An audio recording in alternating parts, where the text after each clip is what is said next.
ناظرین، دنیا میں اگر کوئی ظالم ہے جو سب سے بڑا ظالم ہے تو وہ اسرائیل ہے۔ اس کا مددگار بھارت ہے، اس کا بازو بنا ہوا ہے، اس کو طاقت دینے والا، اس کو طاقت فراہم کرنے والا اور اس کے ساتھ قدم بقدم چلنے والا، صہیونیوں کا دوست، صہیونیوں کا پشت پناہ بھارت۔ وہ کیسے، کیا ایسا وہ کر رہا ہے کہ جس سے یہودیت، صہیونیت خاص طور پہ اسرائیلی ظالم جو ہیں وہ زیادہ مضبوط ہو رہے ہیں، اس کی تفصیلات کے ساتھ میں آتا ہے۔ تو میں آپ کو پہلے تو یہ بتاؤں، ایک چھوٹا سا واقعہ ہے ویسے، لیکن بہت اہم ہے، اس لیے کہ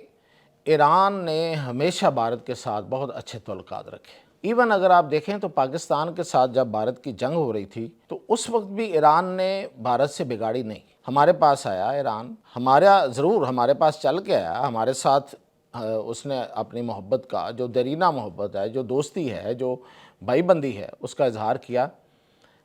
لیکن وہ بھارت بھی گیا۔ گو کہ گمان غالب یہ ہے کہ ان کو سمجھانے کے لیے گئے اور ساری باتیں ہوئیں، لیکن بھارت کے ساتھ قطع تعلق ہی نہیں کی یا بھارت کو کوئی سخت پیغام نہیں دیا، جبکہ ہمارے باقی دوستوں نے بھارت کو سخت پیغام ضرور دیا۔ ہاں، ایک آدھ اور بھی تھا جس نے ہمیں بھارت کی طرف سے ڈرانے کی کوشش کی، تو اس کو جو آگے سے جواب ملا تھا وہ یہ تھا کہ بھائی آپ اپنی جگہ پہ رہیں، ہم آپ کی طرف کبھی مدد کے لیے نہیں آئیں گے۔ تو اس کا بھی پھر اس وقت منہ بند ہو گیا تھا جب بھارت کا مکو ٹھپا گیا۔ لیکن یہ بھارت کے ساتھ اتنے اچھے تعلقات، اور پھر یہ کہ ایران جو ہے وہ بھارت کا میزبان بھی ہوا، چابہار پوری کی پوری ایک ایریا، پورا ایک پورٹ اس کو دے دی، اس کے حوالے کر دی، بھارتی اس کو چلاتے رہے۔ اب جا کے وہ اس میں سے وہ کینسل ہوا، اور وہ بھی بھارت چاہ رہا تھا کہ کینسل ہو جائے، کیونکہ اب تو ایران میں اس نے کیسے چلانی تھی وہ بندرگاہ، وہ اس کے کھاتے میں پڑ گئی تھی، اس کے خرچے تھے، تو چل سکتی نہیں تھی۔ ظاہر ہے امریکہ کی اتنی پابندیاں اور اتنا بڑا گھیراؤ، اتنی بڑی جو ناکہ بندی ہے، اس میں کیسے وہ چل سکتی تھی، آپریشن رہ سکتی تھی۔ تو اب جا کے حالانکہ بھارتیوں نے وہاں بھی ان کے ساتھ جو کرنا تھا، جو ان کا اصل روپ ہے، جو یہ سانپ ہیں، جو سمپولیے ہیں، یہ انہوں نے وہی کام کیا وہاں پہ بھی۔ اس وقت بھی انہوں نے موساد کی مدد کی، وہاں پہ ان کی مخبری کی ایرانیوں کی، اور چابہار والی سائڈ کی بھی مخبری کی۔ اب انہوں نے کیا کیا ہے کہ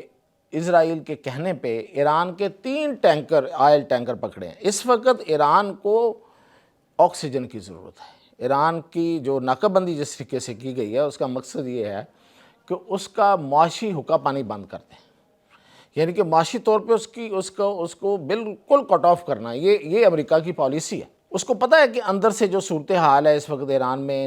کرنسی کی جو صورتحال ہے، جو غربت کی صورتحال ہے، اور جو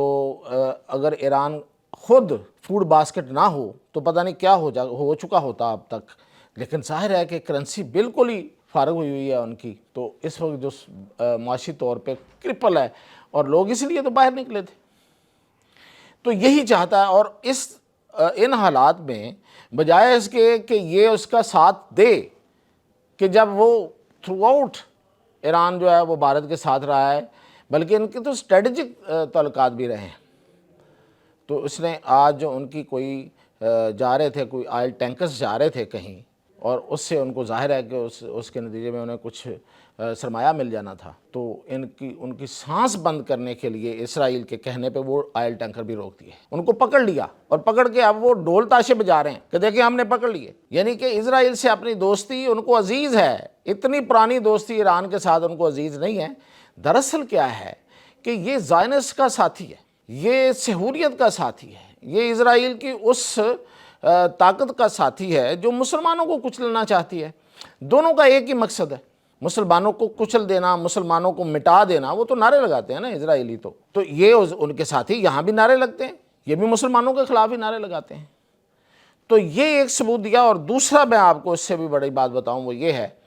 کہ اسرائیل سے $9 ارب کا اسلحہ خرید رہا ہے بھارت۔ اب یہ جو اسلحے کی ڈیٹیل تو میں ابھی آپ کو بتاتا ہوں، لیکن یہ جو جتنا اسلحہ خرید رہا ہے یہ اسرائیل کی کمپنیاں نہیں بناتی ہیں۔ یعنی کہ اسرائیل نے کیا ہوا ہے، اسرائیل نے یہ کیا ہوا ہے کہ سویڈن کی کمپنی ہے تو اپنے ملک میں لے آیا، فرانس کی کمپنی ہے تو اپنے ملک میں لے آیا، کسی اور یورپی ملک کی کمپنی ہے تو اسے یہاں لے کے آ گئے، پروڈکشن ان کی پتہ نہیں کہاں ہوتی ہے، یہاں پہ ان کے دفاتر بنائے، اور یہاں سے ہونے والے سودوں سے وہ اسرائیلی سودے بن گئے۔ گو کہ وہ کمپنیاں اس کا میجر شیئر کمپنیاں ہی لیتی ہیں جو بناتی ہیں، لیکن اسرائیل کو بھی جاتا ہے اور اسرائیل کا نام بن جاتا ہے کہ جی اسرائیل جو ہے وہ اسلحہ سازی کرتا ہے۔ اسرائیل ہے کتنا سا جو اسلحہ سازی اتنی فیکٹریاں وہاں لگ گئیں؟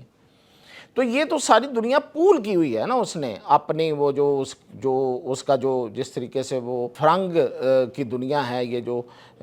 جو عیسائیت ہے، یہ عالم عیسائیت ہے، یہ جو یورپ ہے، یہ جو امریکہ ہے، جس طریقے سے اس نے اس کو قابو کیا ہوا ہے، تو اس نے ان کمپنیوں کو بھی اپنے ہاں رکھا ہوا ہے صرف اور صرف اپنا نام بنانے کے لیے۔ اور ان کمپنیوں کو پتہ ہے کہ اس وقت سب سے زبردست اسرائیلی ہے،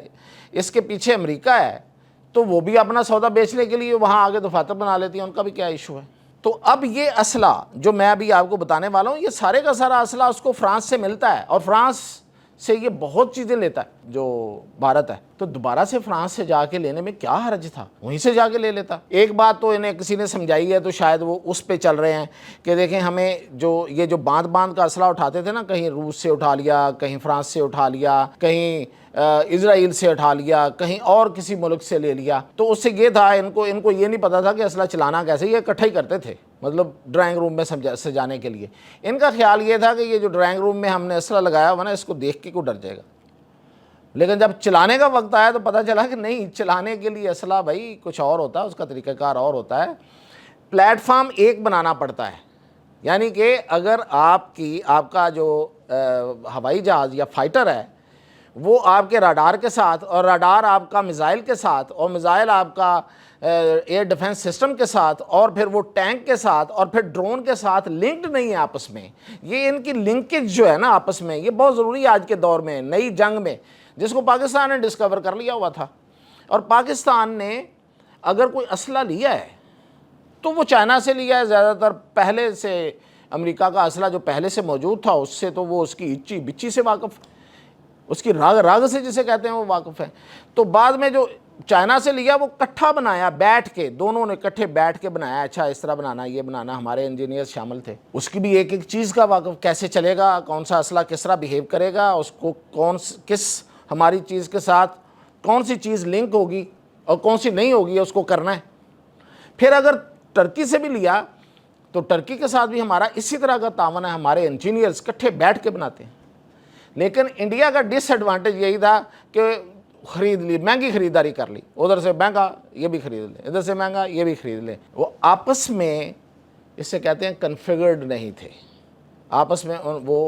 ان کا کوئی رابطہ نہیں تھا ان سارے پلیٹ فارمز کا، اس لیے مار کھائی۔ اب اس کو جب کسی نے بتایا کہ نہیں اب ادھر ادھر نہیں جانا، تو اب وہ کیا کر رہا ہے کہ اب چونکہ اس کے پاس زیادہ اسلحہ جو ہے روس کے بعد وہ فرانس کا ہے، تو اب انہی کمپنیوں سے لے رہا ہے جو دراصل فرانس کی ہیں، لیکن اپنی طرف سے اس نے اسٹریٹجک فیصلہ یہ کیا ہے کہ ہم لے تو فرانس کا ہی لیتے ہیں اسلحہ تاکہ مختلف نہ ہو، اور اس کو چلانے میں پرابلم جو پچھلی دفعہ مار پڑی ہے وہ نہ پڑے، لیکن پیسہ جو ہے وہ ان کے اپنے جو اینٹی مسلمان ان کا مرشد ہے، یعنی کہ پیر بھائی کے پاس، وہ ان کا پیر ہے نا وہ اسرائیل، کیونکہ وہ سب سے بڑا دشمن ہے مسلمانوں کا، یہ خود بڑے دشمن ہیں مسلمانوں کے، تو یہ ایک جو کامنلٹی ہے نا ان میں، جو اشتراک ہے، یہی سب سے بڑا اشتراک ہے، ان کا پیسہ ان کی جیب میں جانا چاہیے، ہم بھی مسلمانوں کے خلاف، وہ بھی مسلمانوں کے خلاف۔ تو اب آپ یہ اندازہ کریں کہ 9 ارب ڈالر اسرائیل کی جیب میں جا رہا ہے، جس کے نتیجے میں یہ کیا خرید رہے ہیں جی، میں آپ کو بتا دیتا ہوں، میزائل ہے سپائس، یہ ان کے پاس پہلے بھی تھا، اور یہ سپائس میزائل جو ہے یہ رافیل میں لگتا ہے، رافیل جہاز میں، تو چلا نہیں پچھلی دفعہ بھائی، نہیں چلا نا، دنیا گواہ ہے، یہ خود مانتے ہیں کہ ان کا میزائل سپائس نہیں چلا، ہمارا J-10C کا PL-15 میزائل تھا وہ چلا، اس نے اپنی کارکردگی دکھائی، اب آئندہ بھی جو ہوں گے وہ چلیں گے، تو وہ کیوں نہیں چلا؟ اچھا اب وہ دوبارہ لے رہے ہیں، کتنے جی؟ 1000 یونٹ لے رہے ہیں، سپائس 1000 اس کا نمبر ہے، گائیڈڈ میزائل ہیں، اور یہ 1000 لے رہے ہیں۔ دوسرا کیا لے رہے ہیں یہ؟ اچھا سپائس جو ہے یہ رافیل بناتا ہے، رافیل کمپنی ہی بناتی ہے، یہ یاد رہے کہ رافیل کمپنی کا فرانس کے بعد، یا ایون کہہ رہے ہیں کہ فرانس سے بڑا ہیڈ کوارٹر اس وقت اسرائیل کے اندر ہے، اور پچھلی دفعہ جب ایرانی حملہ ہوا تھا تو یہ بھاگ گئے تھے سارے، وہ نشانہ بھی بنا تھا ان کا جو ہیڈ کوارٹر۔